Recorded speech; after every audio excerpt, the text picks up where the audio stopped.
नमस्कार साथियों, कैसे हैं? स्वागत है आपको अपना YouTube channel Aryabhatta education academy में। हम लोग अभी एस टी टी का जो 2020 में 28 जनवरी को एग्ज़ामिनेशन हुआ था, उसका मैथमेटिक्स का क्वेश्चन हम लोग सोल्व कर रहे हैं और वो क्वेश्चन 50 से लेकर 70 तक हो चुका है।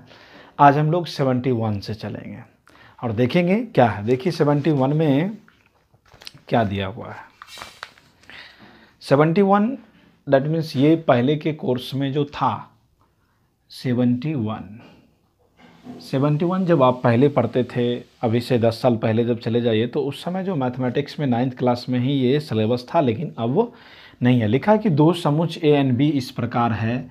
देखिए इसका मान दिया हुआ है ए एन का मान आपको लिखा है 27 और नंबर ऑफ बी की जो संख्या है वो लिखा है आपको 35। एक चीज़ और लिखा है, number of A union B equal to 50। तो पूछ रहा है number of A intersection B क्या होगा। ठीक है, थोड़ा सा देखिए क्वेश्चन में किसी प्रकार की कोई तकलीफ़ नहीं है, बड़ी आसानी से आप बना सकते हैं। देखिए फार्मूला ही होता है, number of A union B equal to number of A plus number of B minus number of A intersection B.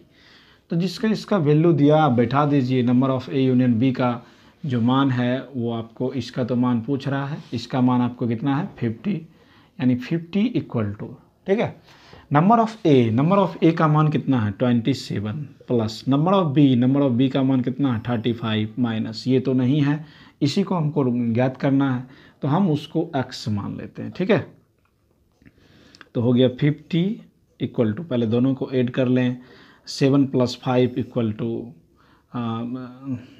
12 का 2 बाकी 1, 3 2 5 5 1 6 62 माइनस x। अब ये x को आप इधर ला लीजिए तो 62 इधर से इधर जाएगा, इधर आ जाएगा, x इक्वल टू 12, यानी number of A intersection B का जो मान होगा वो 12 के बराबर है। 72 नंबर क्वेश्चन को आप देखा जाए। देखिए 72 नंबर क्वेश्चन में क्या है, देखिए दैट मीन्स कहने का मतलब हमें सेट थ्योरी भी पढ़ना है और सेट थ्योरी से भी दो प्रॉब्लम है आपको यहाँ।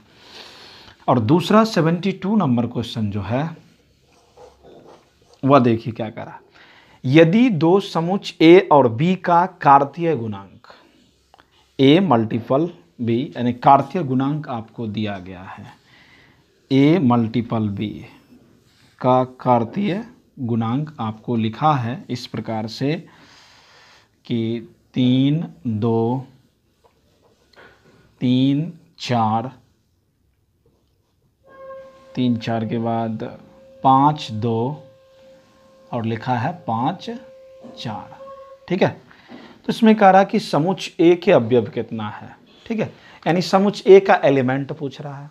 तो ये जो मल्टीपल हुआ है ए और बी दोनों मिलकर हुआ है, तो ए का जो इसमें आपका जो एलिमेंट्स होगा वो एलिमेंट जो पहले आया, तो पहले क्या आया 3 आया, पहले दोनों में आया, उसके बाद दोनों में क्या है 5, तो ए हो गया आपको ए का और बी का अगर इसमें पूछा जाता तो बी का कितना हो गया, ये 2 है और उसके बाद कितना आया 4, तो यानी अगर बी का पूछता तो 2 और 4 आता, ए का पूछा है तो ए का कितना हो गया 3 और 5। ठीक है, नेक्स्ट क्वेश्चन पे चलिए, क्वेश्चन नंबर 73। देखिए मैंने इससे पहले जब आपको बतला रहे थे तो वहाँ पर भी मैंने बोला कि आपको घातांक और करनी पढ़ना पड़ेगा, जो कि क्लास 8 में है। ठीक है, तो क्लास 8 में है तो इसका मतलब ये नहीं है कि यहाँ नहीं आएगा, आपकी दक्षता की जांच हो रही है, आप बारीकी से पढ़िए। मैं इसका टोटल सिलेबस आपको दूंगा मैथमेटिक्स में क्या आएगा नहीं आएगा, और फरवरी में भी जो एग्ज़ाम हुआ था उसका भी हम लोग सॉल्यूशन आपके बीच लाएंगे। कह रहा कि निम्न में से कौन 1 के बराबर है, किसका मान 1 के बराबर होता है। अब देखिए इसमें अगर किसका मान 1 के बराबर होगा तो इसके लिए ऑप्शन आपको 4 दिया, हम एक ऑप्शन यहाँ लिखते हैं। पहला है कि 2 पे पावर 0, 3 पे पावर 0, 4 पे पावर 0, तो इसका मान क्या होगा। दूसरा ऑप्शन इसी में है आपको 2 पे पावर 0 मल्टीपल 3 पर पावर 0 मल्टीपल 4 पे पावर 0 क्या होगा। सी नंबर है कि 3 पर पावर 0 माइनस 2 पर पावर 0 मल्टीपल 4 पे पावर 0। और 4 नंबर का जो ऑप्शन है वो आपको है 3 पर पावर 0 2 पे पावर 0 ब्रैकेट बंद मल्टीपल 3 पे पावर 0 प्लस 2 पे पावर 0। यानी कि आपका ये यहाँ पर एक पॉइंट्स बन रहा है। ये पॉइंट कल भी उस दिन भी मैंने बतलाया कि दुनिया का जितना भी नंबर होगा अगर उस नंबर पे पावर 0 हो तो उसका मान 1 होता है। तो क्वेश्चन में पूछ रहा है कि किसका सॉल्यूशन करने के बाद, यानी इसमें किस ऑप्शन का सॉल्यूशन करेंगे कि उसका वैल्यू 1 आ जाए। ठीक है, तो अब इसमें किसका हम लोग सॉल्व करेंगे, तो नंबर 1 को लेकर चलते हैं। दुनिया के किसी भी नंबर पे पावर 1 यानी 1 + 1 + 1 = 3, दैट मीन्स पहला ऑप्शन रॉन्ग। दूसरा ऑप्शन देखिए, दुनिया के किसी भी नंबर पे पावर 0 दैट मीन्स 1 1 × 1 × 1 = 1। देखिए इसी में तो 1 मिल गया, बाकी बात को सॉल्व करने की कोई आवश्यकता है भी नहीं और वहाँ ही खत्म हो जाता है।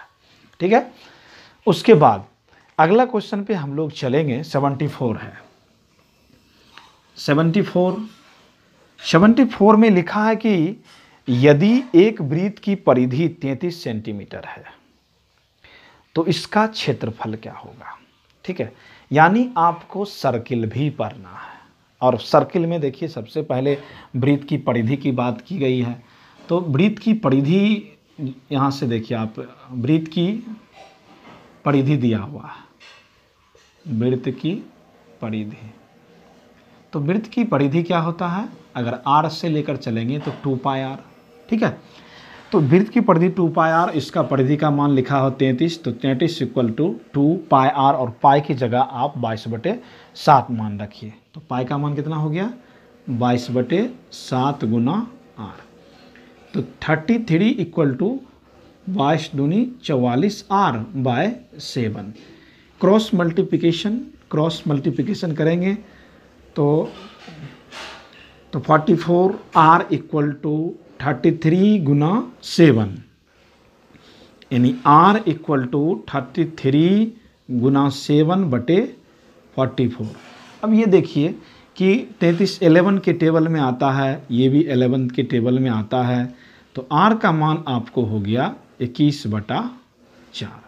ठीक है, तो ये आपका तो फार्मूला एक निकल गया कि जब r का वैल्यू दिया हो तो आपको इसी क्वेश्चन में पूछ रहा है कि वृत्त का क्षेत्रफल क्या होगा। तो वृत्त का क्षेत्रफल होता है πr²। क्या होता है, πr²। पाई का मान 22/7 गुना r का मान हमने निकाल लिया 21/4 गुना 21/4।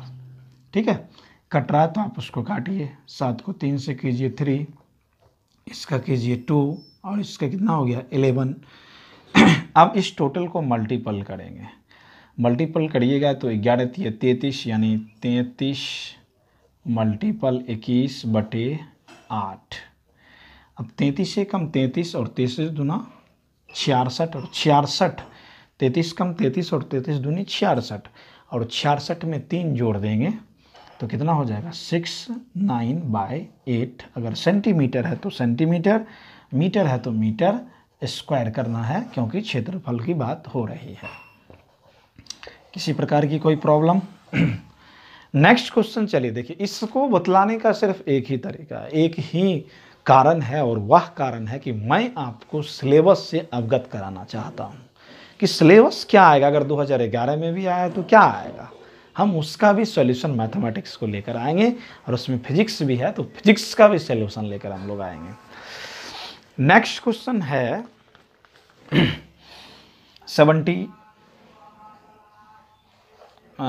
75 लिखा, एक वृत्त के संबंध में पाई का मान क्या होगा। हम लोगों ने पढ़ा है कि वृत्त की जो परिधि होती है और व्यास का अनुपात एक नियतांक के बराबर होता है और उस नियतांक ही को हम लोग पाई से डिनोट करते हैं। यानी कहने का मतलब कि आपको ये करा कि संदर्भ में इनमें से कौन सही होगा। एक चीज़ आप देख लीजिए कि वृत्त की परिधि अगर अगर व्यास के टर्म में करेंगे तो πd होता है। अब इसको आप इधर कर लीजिएगा, वृत्त की परिधि और डी को आप इधर कर लीजिए, बाय डी इक्वल टू क्या लिखा गया, पाई। यही कह रहा है, तो डी का मतलब क्या होता है, तो वृत्त की परिधि बटा डी का मतलब हो गया वृत्त का व्यास इक्वल टू पाई। यानी वृत्त की परिधि और जो होगा, वृत्त की परिधि और वृत्त के व्यास का जो अनुपात होता है वह एक कांस्टेंट पाई के बराबर होता है। ये क्वेश्चन का रहा था। और नेक्स्ट क्वेश्चन नंबर, अगला क्वेश्चन है, देखिए क्या है, क्वेश्चन नंबर 76 है कि एक समकोण त्रिभुज बना लीजिए आप। इस तरह से समकोण त्रिभुज का एक निर्माण कीजिए। तो समकोण त्रिभुज हम लोग किसको कहते हैं, जिसकी एक भुजा 90 डिग्री हो और दो छोटी भुजाओं का वर्गों का योग हमें हमेशा बड़ी भुजा के वर्ग के योग के बराबर आना चाहिए। तो ये एक समकोण त्रिभुज है, इसका क्षेत्रफल आपको लिखा है 30 सेंटीमीटर स्क्वायर। इसकी सबसे छोटी भुजा की लंबाई 5 सेंटीमीटर हो सकता है, मैं इसको मान लेता हूँ छोटी भुजा, तो ये हो गया 5 सेंटीमीटर। तो कह रहा है कि इसकी सबसे बड़ी भुजा की लंबाई यानी कर्ण की लंबाई, इसका क्या होगा, तो पहले ये जानना पड़ेगा। तो देखिए, समकोण त्रिभुज ए बी सी का क्षेत्रफल 1/2 गुना आधार हो गया BC गुना ऊंचाई AB। तो 1/2 गुना आधार का मान 5, ऊंचाई नहीं है तो यहाँ क्या लिख देंगे AB, और इसका क्षेत्रफल आपको लिखा है 30। तो 30 equal to 5AB/2, cross multiplication cross करिए आप, तो कितना हो गया 5AB इक्वल टू कितना 30 × 2। अब इसको 5 से काटेंगे 6 बार में, तो AB का मान कितना आ गया 6 दूनी 12, तो ये 12 सेंटीमीटर आ गया। सबसे बड़ा भुजा इसमें कर्ण होता है, तो कर्ण का मान अगर पूछा जाए तो क्या करेंगे, लंब स्क्वायर यानी 12 का स्क्वायर प्लस 5 का स्क्वायर। तो 12 का स्क्वायर कितना होता है 144 प्लस 25, दोनों को जोड़ते हैं तो 169, और इसका जब हम लोग वर्गमूल निकालेंगे तो वो 13 आएगा। तो ये हमारा 76 नंबर क्वेश्चन है। अब हम लोग 77 नंबर क्वेश्चन पे आएंगे, और 77 क्या कहता है सो देखिए। 77 कह रहा कि 10 मीटर तथा 8 मीटर चौड़ी वाले एक आयताकार से सबसे बड़ा वृत्त काटे जाने पर इसकी त्रिज्या क्या होगा। यानी सबसे बड़ा वृत्त हम लोग काटेंगे तो उस स्थिति में इसकी त्रिज्या का मान क्या होगा, ये कह रहा है। तो देखिए, एक सबसे पहले आप आयत का निर्माण कर लीजिए। ये एक आयत है, ठीक है, और इस आयत में एक ये आपको 10 सेंटीमीटर है और एक 8 सेंटीमीटर है। तो ये 10 है तो ये भी 10 होगा, और ये 8 है तो ये भी 8 होगा। कह रहा कि एक आयताकार से सबसे वृत्त काटे जाने पर इसकी त्रिज्या क्या होगा। तो वृत्त जब हम लोग सबसे बड़ा जब काटेंगे तो बोलिए, अगर यहाँ पर इसको टच करवाया जाए तो यह हर इलाका में टच नहीं होगा। जैसे आप बनाइएगा तो इस तरह से बनाइएगा फिगर, बड़ा से बड़ा ऐसे आएगा, ये हमें बड़ा से बड़ा की तरफ ले जाएगा। और बड़ा से बड़ा तरफ जब हम लोग इसको देखेंगे तो देखिए, जो वृत्त का ये देखिए, इस तरह से देखिए, यानी कहने का मतलब कि आयत की चौड़ाई बराबर वृत्त का व्यास। आयत की जितनी चौड़ाई होगा वही वृत्त के व्यास के बराबर होगा। तो आयत की चौड़ाई कितना है 8 और वृत्त का व्यास ये पूरा हो गया यानी 8d के बराबर हो गया। तो मुझे क्वेश्चन में पूछ रहा है कि त्रिज्या क्या होगा, तो त्रिज्या इक्वल टू क्या हो गया व्यास बटा 2 यानी 8/2 काट दीजिए कितना आ गया 4 यानी उसका मान जो है वो 4 आएगा। ठीक है, कोई प्रॉब्लम किसी को नहीं। चलिए अगला 78 नंबर क्वेश्चन देखिए। देखिए सारा क्वेश्चन जो है मुझे तो लगता नहीं क्लास 10th का तो बहुत कम है, उससे नीचे लोअर लेवल आप 7, 8, 9 पढ़ते हैं तो उसी में शायद टोटल क्वेश्चन आ जाएगा। अब एक व्यंजक दिया हुआ है 3x² plus 7xyz minus 2z²x। ठीक है, इसमें कह रहा कि एक्स वाई का गुणांक निकालिए, एक्स वाई का गुणांक यानी जिसमें एक्स वाई है वो किससे गुना किया गया है। तो देखिए एक्स वाई आपको दिखाई पड़ रहा है यहाँ, तो इसमें कितना गुना किया है 7 और साथ में z, तो यानी 7z। ठीक है, तो ये आपको था 78। 78 के बाद 79 और 79 देखिए दो क्वेश्चन अभी तक जो आया कि जो कि अभी इंटर लेवल में है और इंटर में ये ग्रेजुएशन इंटर में आपको फाइनल ईयर में ये आपको मिलेगा। तो लिखा है कि फलन x पे पावर 20 यानी कहने का मतलब x पे पावर 20 का इंटीग्रेशन क्या होगा। इसके इंटीग्रेशन ज्ञात करने के लिए हम लोग क्या करेंगे, कह रहा कि फलन x पे पावर 20 का द्विकर्म व्युत्पन्न उत्पन्न निम्न में से कौन होगा। द्विकर्म करना है तब जाकर इसका निकालना है, 2 बार करना है। तो फर्स्ट टाइम मैं फर्स्टली इसकी फार्मूला आपको बतला रहा हूँ। इंटीग्रेशन x पे power n equal to n integration हट जाएगा और x पे पावर n-1 होता है। ठीक है, ये इसका फार्मूला है।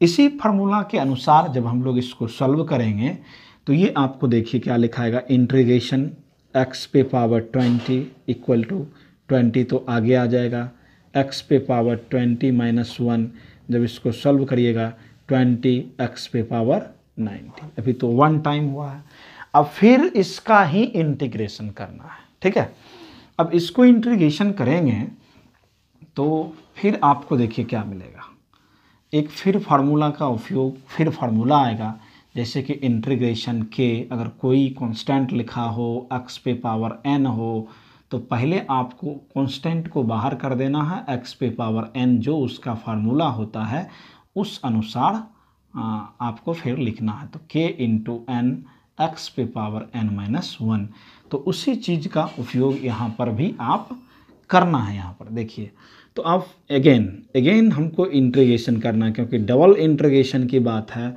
तो पुनः इसको इंटीग्रेशन करेंगे। इंटीग्रेशन 20x पे पावर 90 इक्वल टू पहले 20 को बाहर कर लेंगे और x पे पावर 90 लिख देंगे और 20 मल्टीपल जब इसका इंटीग्रेशन करेंगे तो 19 x पे पावर 19-1 और 20 को 90 से गुना करेंगे तो x पे पावर 18 जो यानी 280 x पे पावर 18 जो होगा वही इसका आंसर होगा। ठीक है, 80 नंबर क्वेश्चन देखिए। क्वेश्चन नंबर 80 कह रहा कि 72 करोड़ को मानक रूप में बतलाइए। आपको क्या लिखा है 72 करोड़। ठीक है, करोड़ 72 करोड़ की चर्चा हो रही है।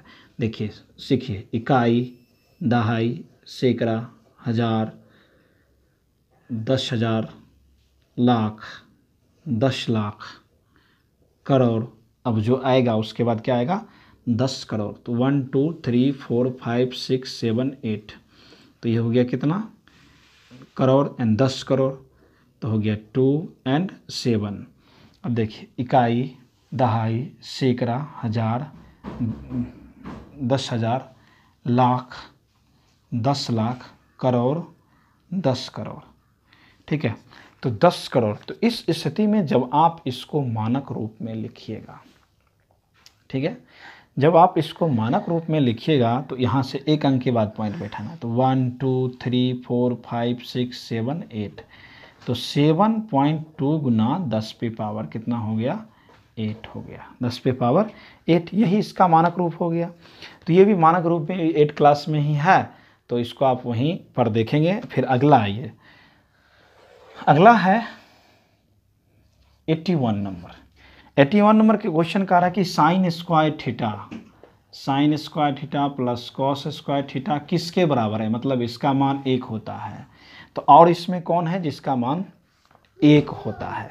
Sine square theta into cos square theta का वैल्यू नहीं निकलता है, इसलिए वैल्यू तो निकलेगा लेकिन 1 नहीं आएगा, इसलिए ये गलत है। दूसरा है कि cosec square theta minus cot square theta equal to 1 होता है, तो आपको ये आ गया cosec square theta minus cot square theta बराबर 1, ये हो गया। और इसके बाद जब हम लोग देखेंगे एक और आपको आएगा, वो क्या आएगा, sec square theta minus tan square theta equal to 1। तो ये 3 फार्मूला जो कि अभी जो क्वेश्चन दिया गया है, इस क्वेश्चन से अनुरूप अगर इसमें कोई है तो आप उसको सॉल्व करके देख लीजिए। उसके बाद नेक्स्ट हम लोग देखते हैं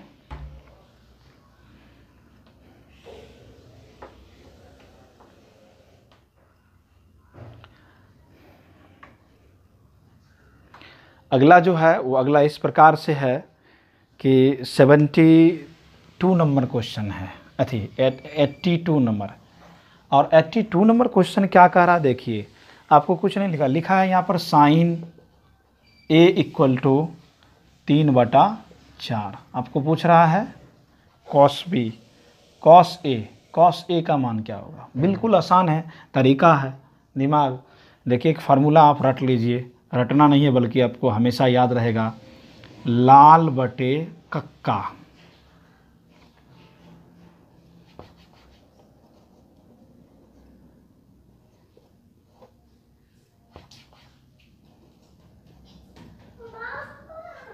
लाल बटे कक्का यानी साइन लम बटे कर्ण, ठीक है, कॉस आधार बटे कर्ण, लाल बटे कक्का, को आ देखिए आ है, कक्का, लाल बटे कक्का। तो ये जो है यानी कॉस है, कॉस में जो कर्ण जो होगा यानी साइन थीटा इक्वल टू लंब बटे कर्ण, यानी कर्ण जो होगा इसमें हर हाल में नीचे 4 होना चाहिए। तो जिस ऑप्शन में 4 होगा उसको रहने देना है, बाकी बात को ख़त्म कर देना है। दूसरा आप ये भी लिख सकते हैं कि cos A equal to √1 minus sine square A, ये भी लिखेंगे। तो यहाँ पर आप अगर बैठाते हैं तो 1 माइनस इसका मान 3/4 है, इसका स्क्वायर करिएगा तो 1 माइनस 4 चौक 3 तिये 9 बटे 16। और जैसे ही इसको और आप सॉल्व करते हैं तो हो गया 16 माइनस 9/16, यानी ऊपर वाला का जब आप लोग करिएगा तो ये 7 और इसका 4 तो नहीं निकलता है। तो इतना ही, ये आपको 72 नंबर तक क्वेश्चन हो चुका है। और 72 के बाद 82 नंबर क्वेश्चन हो चुका है, 82 तक ही आज हम लोग रहने देते हैं। और ये वीडियो कैसा लगा आप ज़रूर कमेंट करके बतलाइए, फिर हम लोग नेक्स्ट जो है अगले वीडियो में इसका पूरे हम लोग ख़त्म करके फिर जो है 28 जनवरी को जो आयोजित हुई थी उसको लेकर तब जाकर हम लोग टोटल आप लोगों को बतलाने का कार्य करेंगे। तो आज के लिए इतना ही, धन्यवाद।